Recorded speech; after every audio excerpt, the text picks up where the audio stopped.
What's up, y'all? This is Brave, and I'm back for another review of Love and Hip Hop Atlanta. Yes, we are now back with part B of the season. This is season 11, episode 16, and let's get right into the episode. So the episode is titled The Sum of All Tears, and baby, there was definitely some tears this episode, but the real question is, did we all care? So let's just jump into the first scene. And they have the audacity to start with Rashida, okay? She over here talking about how the Frost Bistro is doing so well. Girl, we do not care. Scrappy, he working out. He's now divorced. And then we get a glimpse of Bambi getting out the pool, and she looks great. Sierra, she sound like she going through it, and she has nobody around her to support her. But really, things don't get moving and shaking until we see Karlie Redd, okay? She is having an event to basically promote her new single. She has a new single with a guy by the name of TJ. He's like a dance hall artist. And she had a lot of the cast members come through. It was like a whole little beach setup. It was really cute. She got up there, performed. The guy TJ was there with her. And I must say this, you guys. When it comes to Karlie Redd, we have cracked jokes about her year after year after year, right? But as of lately, when it comes to her and her music, every time she is on this screen, now she has a song to promote. And half the time it be with legit artists. So I can't even knock Karlie because she's doing far more than some of these other cast members on the show who claim to be artists. Okay? Oh, I almost forgot to mention. Y'all, we are adding people to the show. Because you already know, since we lost Erica Mena and Safari, who are we going to add that's going to have, some name behind them, people care about? Well, we have Saucy Santana. Yes, Saucy is on the show because he is dating Zell Swag. Well, I guess you could kind of say this is Zell's thing because, he's been on Love and Hip Hop before and he has the Love and Hip Hop connections. But nonetheless, y'all, Saucy's on the show. Okay, so as we saw Karlie perform, right, in her confessional, did y'all catch when she said that somebody was trying to put witchcraft on her? And I think she was referring to Spice. I'm like, girl, really? That's what you saying about Spice now? I mean, listen, who knows? Okay. Nonetheless, did y'all hear Rashida in her confessional talking about Karlie's music is come a long way. Girls, and yours have not, okay? Only thing you got is put it on the back and wanna marry me. You had that one song. What was the other one?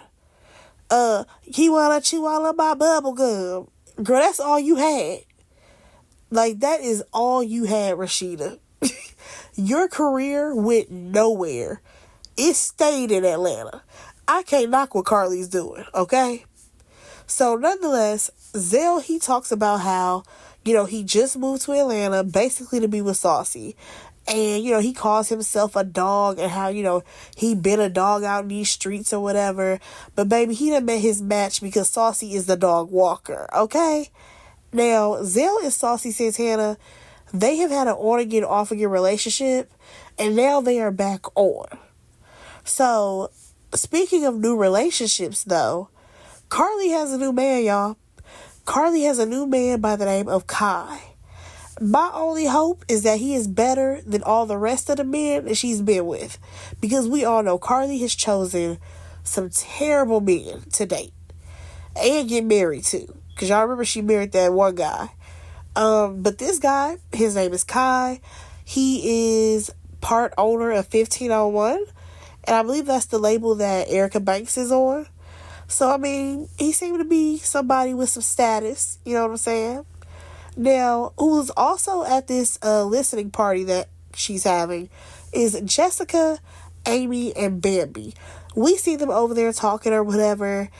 And they talk about the experience of the Bahamas. Or should I say, what happened with Karlie and Spice in the Bahamas. Now, I can't lie, I did holler laughing when Jessica was mocking how Spice was acting. It was kind of funny, but what got me was the fact that Amy was like, yeah, girl, you gonna get canceled or whatever. Because she was basically mocking Spice. And I'm just like, oh, so now we get to throw that around that somebody could basically get canceled because that's what happened to Erica. Oh, and speaking of Erica Mena, y'all already know that we're going to talk about her. So Rashida, she's over there talking to Carly and them or whatever. And she's like, oh, so what does everybody think about Erica Mena? Here's my thing. If the girl got booted from the show, honestly, why are we even talking about her right now? We don't need to talk about Erica Mena. She's no longer here. Let's not mention her. So Carly, she basically asks Rashida, like, how does she feel about Spice attacking her? And, Rashida had nothing. She had nothing to say. Like, to me, there was just a bunch of talking in circles. I'm like, okay, great. So there's just no accountability for your friend because at the end of the day, Rashida, you don't like Carly either. You pretend to deal with Carly and pretend to like her, but you don't like Carly. Now, moving on, y'all, we see this guy who's working at like a food stand. He trying to flirt with Bambi. Now, she has to get used to flirting back with men because she used to be married. She had been in a relationship, I think she said for like 10 years when she was with Scrappy, and now she's single. Here comes Zell and Carly, and of course everyone congratulates Carly. And then they start talking about, what Bambi got going on or whatever, how the divorce is final. And then here comes Zell, because y'all know Zell love to be messy. He was talking about how, I saw Scrappy at the BET Awards. And baby, he called Diamond not only a scrub, but also a ragamuffin. I said, oh, not a ragamuffin. I ain't heard that in a while. So, here's the thing. Bambi seems like she was not fazed by this because she already had her speculations that Scrappy was messing with Diamond to begin with. You know what I'm saying? Now, I will say this. I agree with Bambi. They did look like 2005 trash. I don't know where Diamond was going at that BET Awards, but she looked a mess. Okay?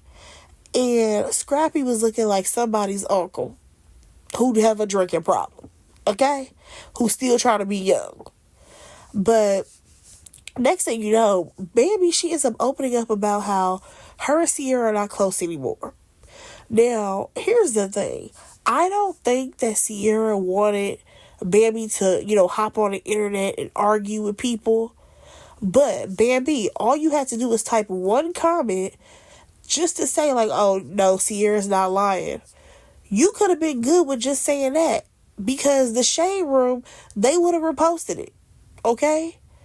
Like, it's the fact that you decided to choose sides basically between Erica and Sierra. And you chose Erica. And girl, really, you chose the wrong side. Clearly. So, here's the thing. We move on to the next scene, y'all. We are completely going to a different direction. If y'all don't come get Spice, I'm going to scream, okay? Why does that woman have on all that cheetah print and then the audacity of all that blue hair? Please, sis, it don't go together, okay? You have got to let this blue hair go. First of all, it doesn't even look good, okay? Can we be honest? The blue hair does not look good on Spice.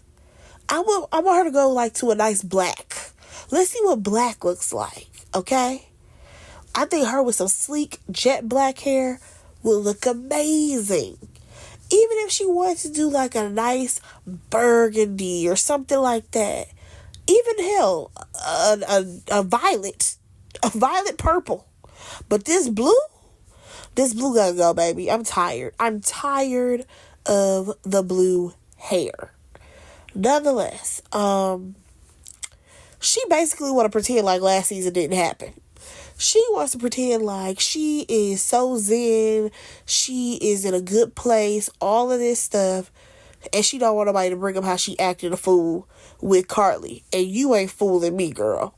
So everybody is showing up to her party because it's basically a video release party for her. And here's my thing. I'm like, all of your friends are coming dressed like scenes of you in this music video, but it's a video release party. How long did you send them like screenshots of what you were wearing for them to get their outfits together? Like, I'm just a little confused.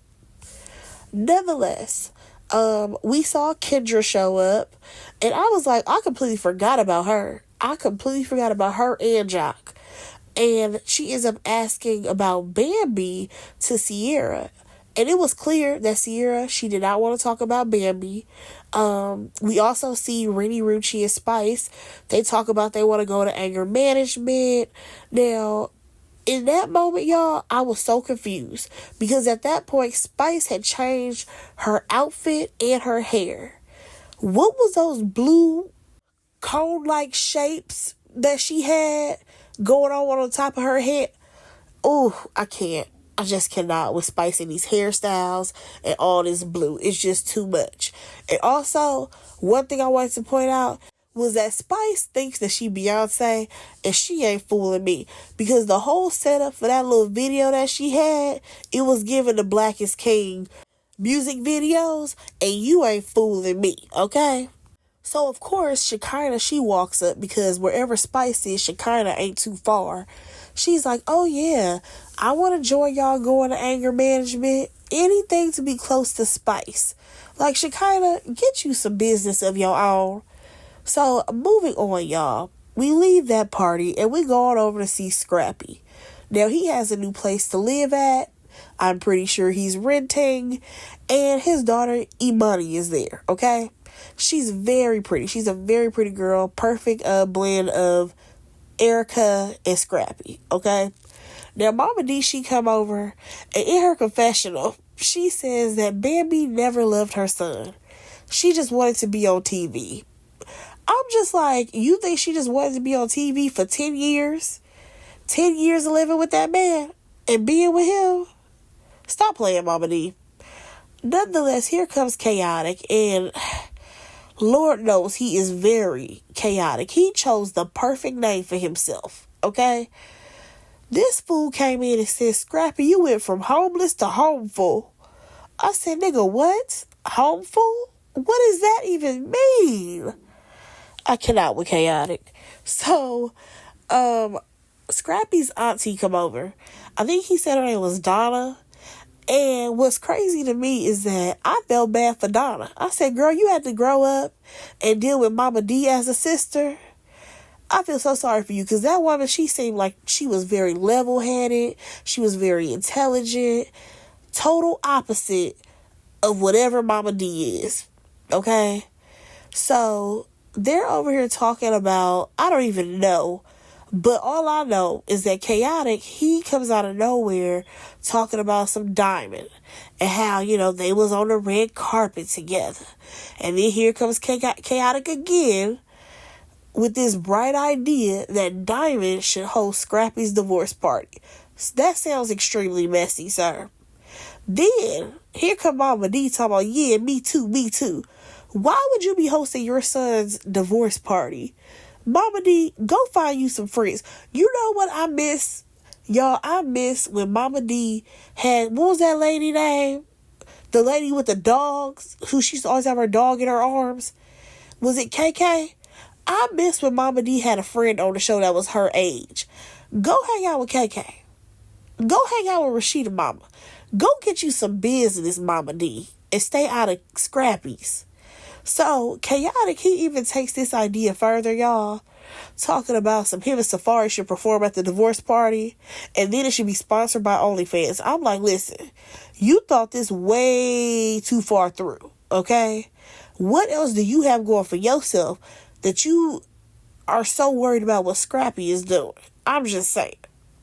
So next thing you know, y'all, we move on to the next scene, and we have Shekinah, Spice, Rashida, and Rennie.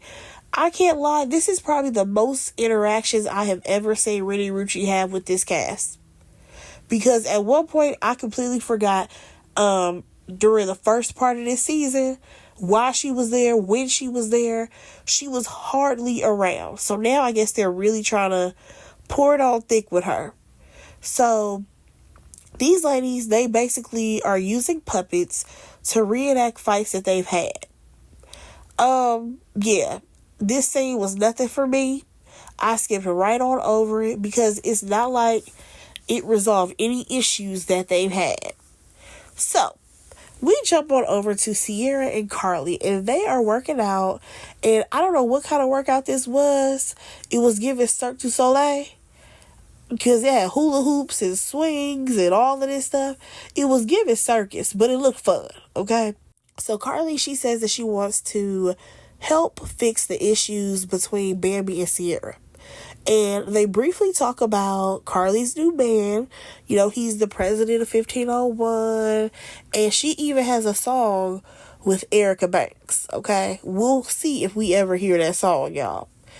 Sierra, she opens up about how her grandmother is, she's very sick.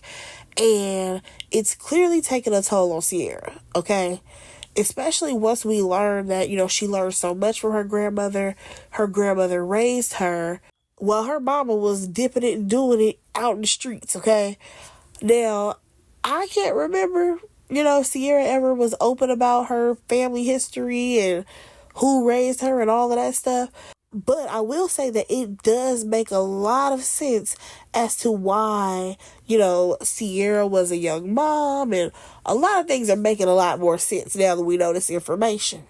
But nonetheless, like I said, this is taking a toll on Sierra, and she feels like, she doesn't have the support of her friends right now. When it comes to Bambi, she does miss her. However, she feels like the love hasn't been reciprocated.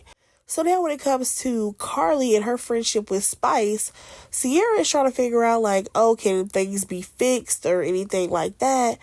And I'm sorry, but Carly don't need to fix nothing with Spice, okay? If anything, what she needs to do is find a new house to live at, move out of the one that's next to Spice, and move on with her life. I feel like that bridge has been burned. It makes no sense the way that they think that Carly should be groveling at Spice's feet. I'm over it. I don't need to see her beg to be her friend no more. We should be moving on. Okay, that ship has sailed. Moving on, you guys. Speaking of ships sailing and some that should have sailed away a long time ago, y'all, we got Erica Dixon. She is on a date with Scrappy. Girl, I guess, okay? My whole thing is, after all the BS that he put you through, and the fact that he tried to get your kids taken from you, according to you, how are you on a date with this man? Like, make that make sense. Scrappy is out here pouring it on thick, trying to get this girl back. And Erica, she ends up telling him that he's the reason why she didn't get married. And it was because of all the things that he put her through. She didn't want another man to put her through the same things. And I'm just like, yeah, ding, ding, ding, reason why you should not be with Scrappy. Like, I'm sorry, ain't no way no man can circle back to me after our child got grown. Our child became grown. You let me be a single parent or whatever. Because y'all remember how she used to have to take him to court for child support. He wasn't always doing his part. Like, let's be so for real. Ain't no way you about to circle the block on me, baby. Ain't no way. Move right on along to somebody else. Because I'm not taking you back. I don't care if in a perfect world we will be a perfect match. Well, baby, we just ain't going to be together. I'm sorry. Now let's go ahead and move on to Spice and Rennie. So they actually decided to go to an anger management / PTSD type of boot camp. And the only thing that stood out to me was the fact that these girls can't even do jumping jacks. I'm just like, y'all need to get off of the operating table and get into the gym, please. Like, I know that boot camp, type exercise is supposed to be hard, but like, she started y'all off with jumping jacks, and y'all couldn't even do that. Yikes. So nonetheless, these girls, they have this sergeant who is asking them questions as they work out, like, Who made you angry? Who died in your life? Blah, blah, blah. Honestly, I did not care. If I'm being completely honest, I did not care. Because I'm not taking anything that has to do with Spice and her anger seriously. Now, when it comes to Rennie, when she started crying about like her mom and stuff, I feel like that was real. But Spice, on the other hand, the fact that she gets to lack any type of accountability, and we were just about to pretend like she gonna take a couple of classes and she about to be on a good foot, no thank you. So yeah, that was the episode, y'all. Love and Hip Hop is back. Let me know what y'all thought about it. Go ahead and like, comment, and subscribe to my channel, and I will talk to y'all in my next review. Bye, guys.